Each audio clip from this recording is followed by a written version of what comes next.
Giving Tuesday is all about celebrating generosity.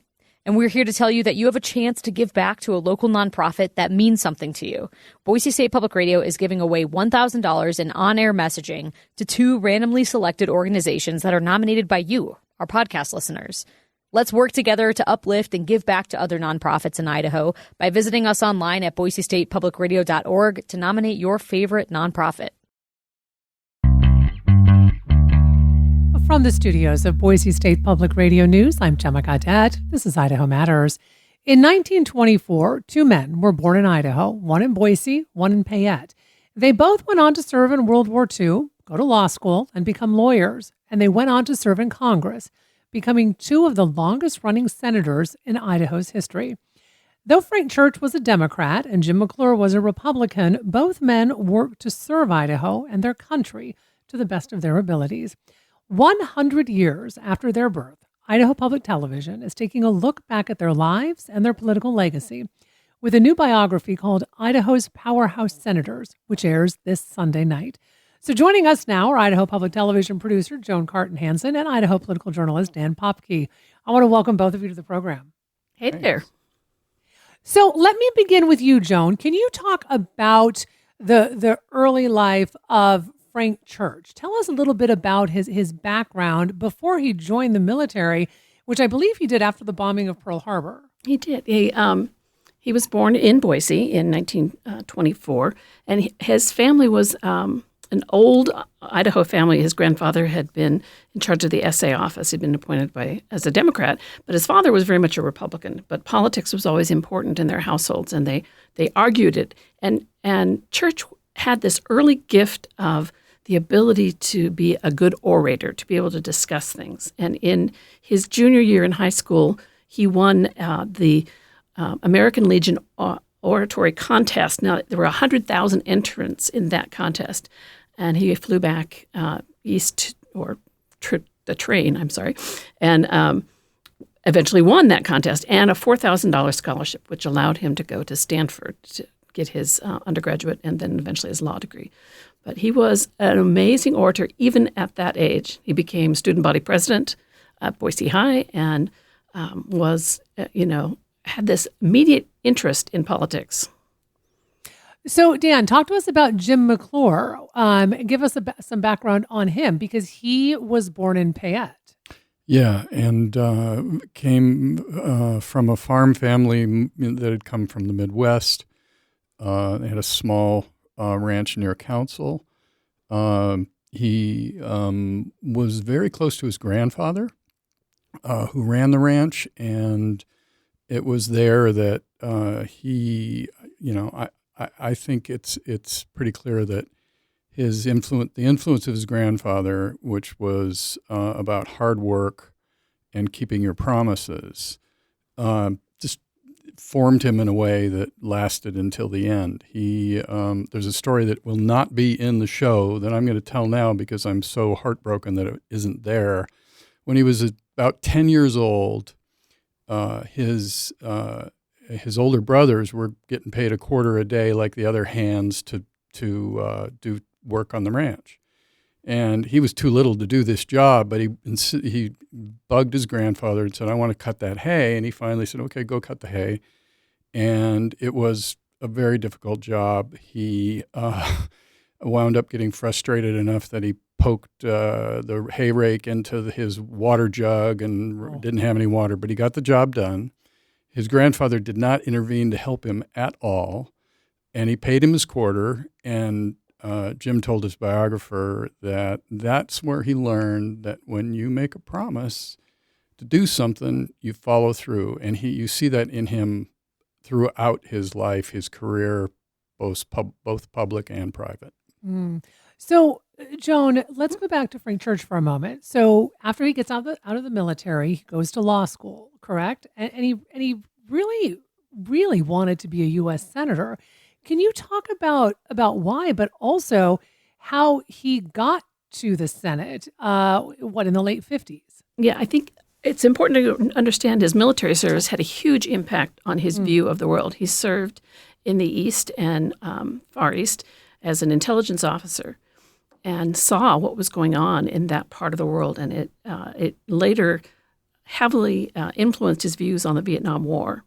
When he came back and eventually committed to Bethune, and they got married, went back to Stanford to finish his law school, and then he was diagnosed with testicular cancer and was told he had 3 months to live.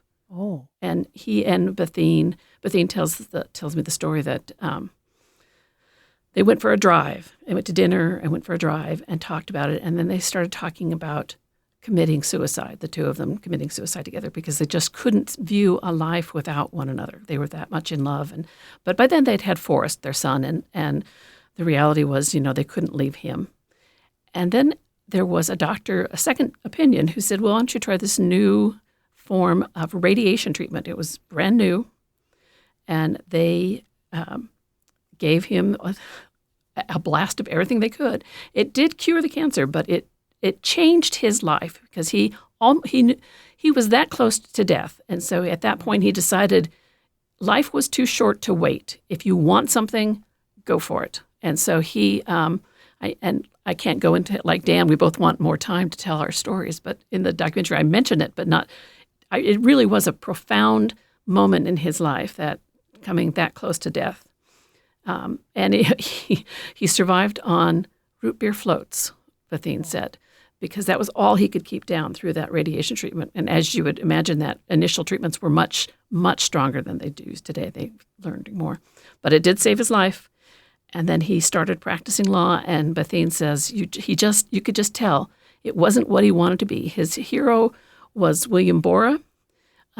He wanted to be a senator. And so in 1956, he ran. And it was a long slog. He and Bethune they sold their house to raise money to run for the Senate. They got $6,000, and they had a car, and they started driving. They started up north, which ended up being fortuitous because that's where the state convention would be. And back then, you were elected at that primary level was at the convention, and then you went on to run against the state. And he had Walker, was his opponent. Welker, thank you, was his first opponent, who was he was a compatriot of some of the harder drinking, the McCarthy types in the Senate, and they expected a really dirty campaign, and it wasn't bad because Wilker was actually dying at the time, and although he didn't know it, but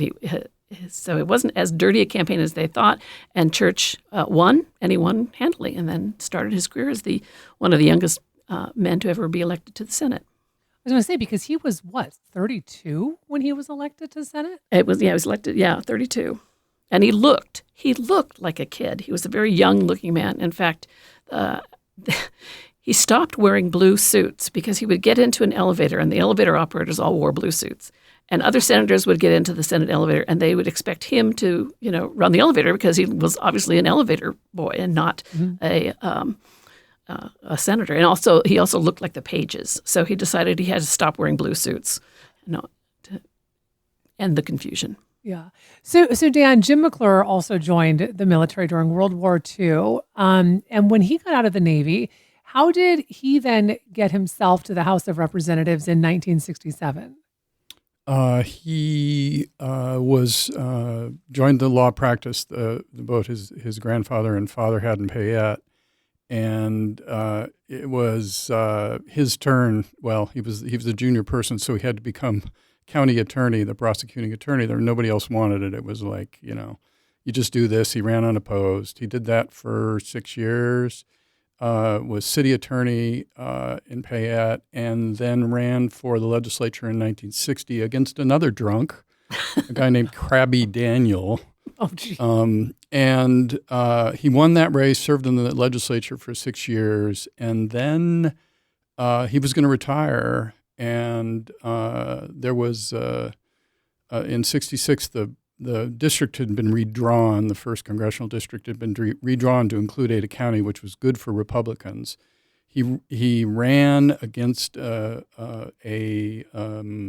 Democrat, won, and became a member of the Senate in the same class with George H.W. Bush. Oh, really? Yeah, they were there. In fact, the Bushes, particularly Louise, Jim's wife, and Barbara Bush, were very, very close, lifelong friends. I saw a lot of correspondence between the two of them, and they were really, very, very close friends their from 1967 until their deaths. Wow. So, Joan, you mentioned that Church was strongly opposed to the Vietnam War. Talk to us a little bit more about this, because he served as chairman of the Senate Committee on Foreign Relations. So how did that intersect with this opposition? Well, he was put on that committee as a freshman by the majority leader at that point, Lyndon Johnson, because Church had come up with an idea on how to get an early civil rights bill passed. He had found an amendment that could get it through the Senate, so that there was a very early Civil Rights Act. And then he went on to support Johnson in the Civil Rights Act in 1964. And so he had gotten onto the Foreign Relations Committee. He didn't become chairman until much later, but he took that very seriously, because that was one of his goals in his life, was to become chairman of that committee. But his views on Vietnam, I think, as I said earlier, came out of his service in the Far East during World War II. He saw the corruption, the problems that were going on in Vietnam. And so in 1964, late 64, early 65, he joined other voices in opposing the war in Vietnam. And he always helped to fund money for soldiers, but what he tried to do in the end was to stop the expansion of the war by stopping the money through later on for the Cooper Church amendments. So my understanding is by 1973, McClure had become a senator at this point. So McClure and Church serve at the same time as senators. And McClure was the chair of the Senate Committee on Energy and Natural Resources for some time. And I swear I read somewhere that he was an early champion of electric vehicles. So Dan, I'm assuming he really became something of an expert in energy and natural resource issues. He was clearly the most expert person in the Senate. There's a piece in the documentary of George Mitchell, the Democratic majority leader, saying there's nobody in the Senate that knows energy like Jim McClure did. And he saw it as a vacuum. Nobody else cared about energy policy, and he saw it as a national security matter. He comes to the Senate in 1973, and the oil embargo happens very shortly after he begins serving, and gas lines and all that stuff. And he did drive electric car to work. He had an electric van for the campaign. He was an all of the above kind of energy guy, but he just used he was a very smart man who did his homework, and people listened to what he said, and he made a real difference in energy policy in this country. We don't get into the details, but stuff like the Strategic Petroleum Reserve, that's Jim McClure. And his support for the Idaho National Laboratory was huge. Huge. There's in California was where they were doing battery research when Jim first joined the Senate, and when he became an appropriator, he fixed that, and the battery research is now done in Idaho Falls. And Dan, McClure was also one of the senators who invested the Iran-Contra affair. So talk about that as well, because there is so much to digest with that. Yeah, his posture was one of getting to the bottom of things, but also to protect President Reagan. Mm-hmm. And it was clear in his head that Reagan really didn't know what his subordinates were doing, and his role in the hearings focused on that. Was like, the Ollie North interview that he does, or his questioning of Ollie North is now, makes it very clear that the president was not in the loop. And that was important to Jim because he didn't want to see the president undermined, not to excuse the illegal conduct. He wasn't doing that. Hmm. And then, Joan, we have what some folks might remember, the Church Committee. Tell us what this was. Oh, huge impact. Even today, the rules that came out of the Church Committee are in force and help protect citizens' privacy. Back then, the Cy Hirsch from the New York Times had done a series of exposés on the conduct of the National Security Agency, the FBI, the CIA. They were conducting foreign policy without oversight, things like killing, assassinating international leaders. Back at home, they were eavesdropping on people's mail, their telegrams, their phone calls, without oversight. So often things were done without the president's knowledge. There was an attempt, one that I didn't go into detail in the show, but I was mostly appalled by the conduct against Martin Luther King. They were attempting to, the FBI in this case was attempting to force King to commit suicide. They were and anyway, Church was appalled. His morals, he knew the importance of intelligence, having been a former intelligence officer, but he was appalled at what was going on. And actually, the Senate, Mike Mansfield, the Senate pro tem leader,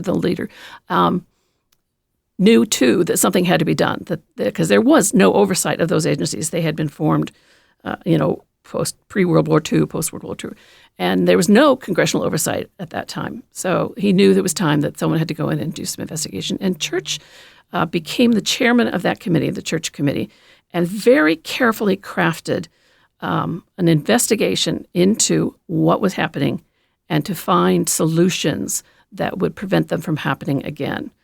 You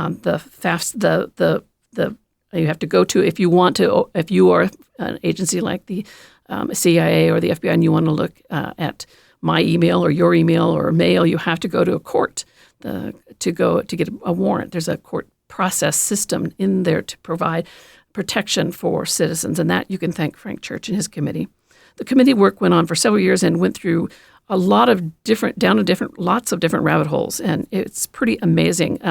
Jim Reisen has a really good book out there if you want to read it, The Last Honest Man. Gives you a lot of background that I can't possibly give in a half-an-hour documentary. But his work was essential to protecting the rights of citizens, the privacy rights of citizens against inspection by government agencies. And you can thank Frank Church because those protections still exist today. So, Joan, a lot of folks know Senator Frank Church as an environmentalist. He actually helped to create the National Wilderness Act along with the Wild and Scenic Rivers Act, and of course, Idaho's River of No Return Wilderness. So can you talk to us a little bit about his environmental legacy? It was a risk at that time for him to push the Wilderness Act and several others because they thought that the mining and timber interests were too strong to overcome the opposition. But it was something he believed that it was an economic benefit. It was important to preserve those areas. So he led the floor debate on the Wilderness Act because the chairman had gotten sick and they'd asked him to do it. And even though his father-in-law, who was the governor of Idaho at the time, said, this is going to, you're never going to get reelected if you support the Wilderness Act. And he said, no, this is too important. So he did the Wilderness Act. And then, as you said, that long list of others, including Seashores Act, the Land and Conservation Fund. There's a whole bunch of environmental issues. Mm-hmm. And the one that is near and dear to my heart is the Sawtooth National Recreation Area, which of course included McClure. Church had proposed that several times and had not gotten through the House. It had died in the House. And then when Congressman Orville Hanson was elected in the 2nd District, they worked together. They brought in, Congressman Hanson brought in McClure, and Church got Len Jordan, and the four of them worked together along with interest and proposed this new idea of a national recreation area, and the four of them were able to get that proposal through to preserve the SNRA. And Deanna, my understanding is that Jim McClure was the person who introduced a bill to change the name to the Frank Church River of No Return Wilderness. And he did this just a few weeks before Church died. Is that correct? Yeah, that's right. And he did it, not because he wound up voting against the expansion of the last big wilderness bill prior to the Simpson bill that on Boulder White Clouds, far more recent. But McClure, out of respect for Church, thought that his name should be on that special place. And McClure was very much an outdoorsman. He knew the Payette and Boise forests so well that he would take his kids backpacking without a map and just say, I think it's up over there, which I guess it worked out. They always came back. But he loved the backcountry. He knew it better than Church. I mean, he did. Yeah. Church wasn't a guy who, as beautifully as he spoke about wild places, he was, really eloquent. Church was on these things. McClure really lived in that country. So, Joan, you mentioned at the beginning of our conversation that Frank Church was in law school when he was diagnosed with testicular cancer, which this is the first time I had ever even known that. Yeah. But many of us know that he did die of pancreatic cancer in 1984. Yes. Can we talk about the legacy that he left behind? And let's begin really with that legacy in Idaho and then the broader U.S., because I find it fascinating what you said in the beginning of our conversation about how, that was such a life-changing moment for him, right? When he was diagnosed with testicular cancer. And if you're going to do something, do it. Because he was so young when he died, but he did so much. Yeah, if you look back on that life, it's an incredible amount of bills and policy that he changed. One that we haven't discussed yet and one that's not often known. He was chairman of the Special Select Committee on Aging. And at that time, that late 50s, and then getting into the 60s, the poorest people in America were widowed women, because Social Security essentially hadn't been changed since FDR helped put it into place. So the buying power of their Social Security check was going down. And then, of course, when their husband died and they were a widow, they weren't given the full amount. They were given the legacy amount, so it was even less. So that class of widowed women became the poorest people in America. And so Church, as chairman of the Aging Committee, pushed through not only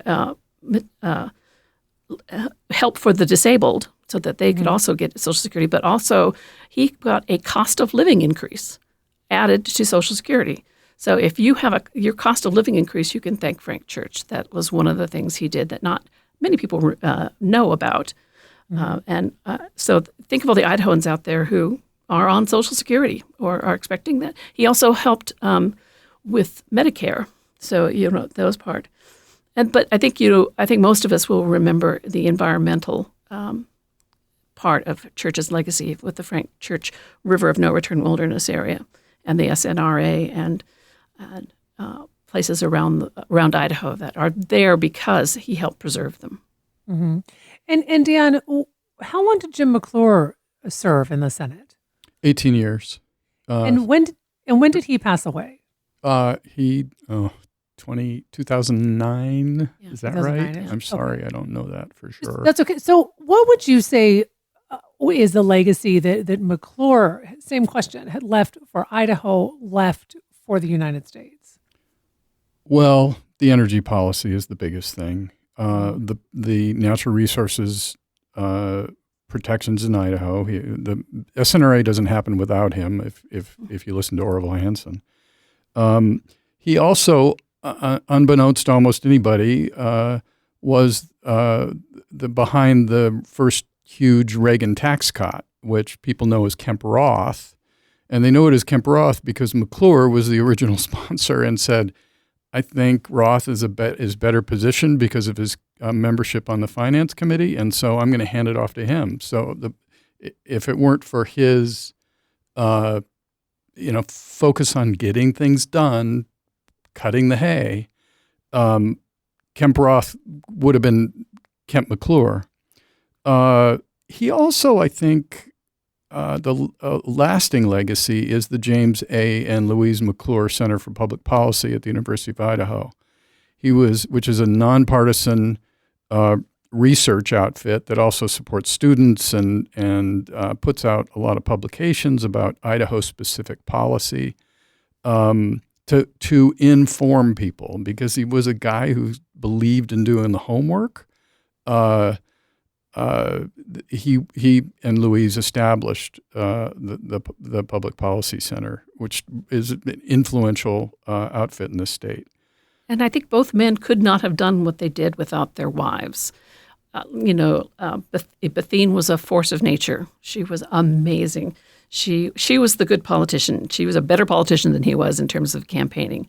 Same with Louise. Louise was better too. And Louise was such an amazing support of the arts that we forget that she really, her commitment to the arts was good. And Bethine's commitment to the SNRA preservation. So these two women, in an age when women were kind of, the ones who did the hostessing, they really actually accomplished a lot and were the powerhouses of those couples. Yep. And the McClures' love for their university is another legacy thing that is really important. I have to say, this has been such an incredibly fascinating conversation. I want to thank both of you for taking time to talk with us today. We've been speaking with Idaho Public Television producer Joan Cartan-Hansen and Idaho political journalist Dan Popke about their upcoming biography on Frank Church and Jim McClure. It's called Idaho's Powerhouse Senators, and it airs this Sunday during Decemberfest on Idaho Public Television.